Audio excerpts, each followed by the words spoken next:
সে কোন বন্ধু বলো বেশি বিশ্বস্ত?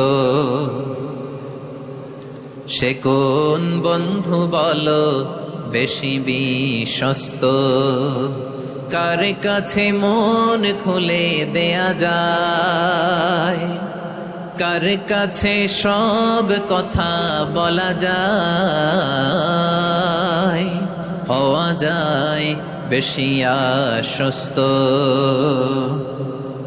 তার নাম আহমদ, বড় বিশ্বস্ত।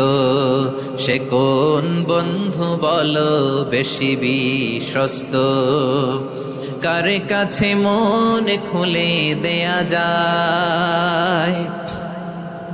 কার কাছে সব কথা বলা যায়? হওয়া যায় বেশি আশ্বস্ত।